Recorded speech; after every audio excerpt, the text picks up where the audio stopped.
여러분, 혹시 이런 경험 있으신가요? 좋다고 해서 열심히 챙겨 먹었는데 오히려 몸이 더 안 좋아진 느낌? 건강식품을 먹었는데 몸이 무거워지고 통증이 오는 이상한 경험. 사실 믿기 어려울 수도 있지만 건강하다고 알려진 음식들 중 일부는 오히려 우리 몸에 독이 될 수 있습니다. 특히 오늘은 통풍을 부르는 의외의 음식들에 대해서 이야기해 보려 합니다. 구독, 좋아요, 공유는 영상 제작에 큰 힘이 됩니다. 잠깐, 통풍이 뭐냐고요? 간단합니다. 요산이라는 물질이 몸 안에 쌓이면서 관절의 염증과 극심한 통증을 일으키는 병입니다. 한번 발작이 오면 정말 칼로 베이는 듯한 고통을 경험하게 되죠. 여기서 중요한 건 이 요산이라는 녀석이 우리 먹는 음식과 아주 밀접한 관계가 있다는 사실입니다. 그럼 지금부터 통풍을 부르는 의외의 음식들을 하나하나 짚어볼게요. 혹시 여러분도 평소에 무심코 먹고 있던 것들이 있는지 한번 체크해보세요. 첫 번째는 무알코올 맥주입니다. 어떻게 보면 당연하다고 생각할 수도 있죠. 술은 통풍에 안 좋으니까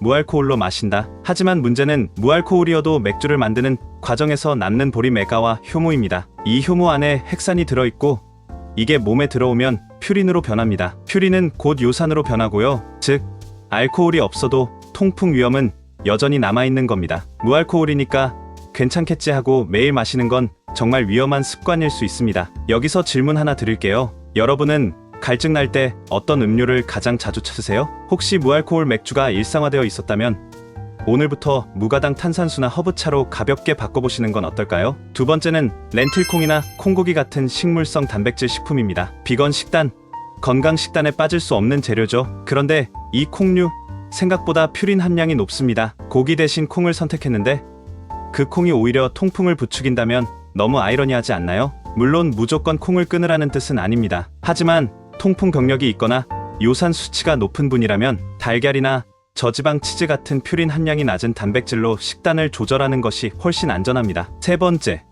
과일입니다. 여기서 또 많은 분들이 놀라실 겁니다. 사과, 포도 같은 과당이 높은 과일은 요산 생성을 촉진할 수 있습니다. 왜냐하면 과당이 몸속에서 에너지를 만드는 과정에서 요산을 쏟아내기 때문입니다. 특히 과일 주스로 섭취하면 섬유질이 제거돼서 흡수 속도가 빨라지고 요산 수치가 훨씬 급격히 올라가게 됩니다. 과일이니까 괜찮겠지, 생각보다 무서운 함정이죠. 여기서 또 하나 질문 드릴게요. 여러분은 과일을 주스로 더 많이 드시나요? 아니면 생으로 드시나요? 주로 주스로 섭취하셨다면 오늘부터는 가능하면 생과일 위주로, 특히 베리류나 자몽, 키위처럼 과당이 낮은 과일을 선택해보세요. 네 번째는 통곡물입니다. 오트밀, 밀기울, 요즘 진짜 많이 먹죠. 섬유질도 풍부하고 혈당 관리에도 좋다고 하니까요. 그런데 통곡물에도 단백질이 적지 않게 들어있고 이 단백질이 요산 생성을 자극할 수 있습니다. 특히 매일 아침 오트밀을 먹는 식습관을 유지하면 통풍 재발 위험이 은근히 쌓일 수 있습니다. 어쩌면 건강을 위해 했던 습관이 몸속에 조용히 병을 키우고 있었던 거죠. 마지막 다섯 번째, 슈퍼푸드로 유명한 시금치와 아스파라거스입니다. 비타민, 미네랄 가득하고 몸에 좋다? 하지만 이 둘은 퓨린 함량이 높은 편입니다. 고기만 피하면 괜찮다고 생각했는데 채소에도 이런 함정이 숨어 있던 거죠. 만약 통풍 경력이 있거나 요산 수치가 높은 분이라면 시금치 대신 오이나 브로콜리처럼 퓨린 함량이 낮은 채소를 선택하는 게 훨씬 안전합니다. 여러분, 오늘 이야기 어떠셨나요? 혹시라도 방심하고 있던 부분이 있었다면 오늘 이 정보를 계기로 식단을 다시 한번 점검해보세요. 건강은 남들이 좋다고 하는 걸 무조건 따르는 게 아닙니다. 내 몸 상태를 알고 내 몸에 맞는 걸 선택하는 것, 그게 진짜 건강을 지키는 길입니다. 오늘 영상이 여러분 건강에 작은 힌트가 되었기를 바랍니다. 다음에도 더 깊고 현실적인 건강 이야기로 다시 찾아올게요. 감사합니다.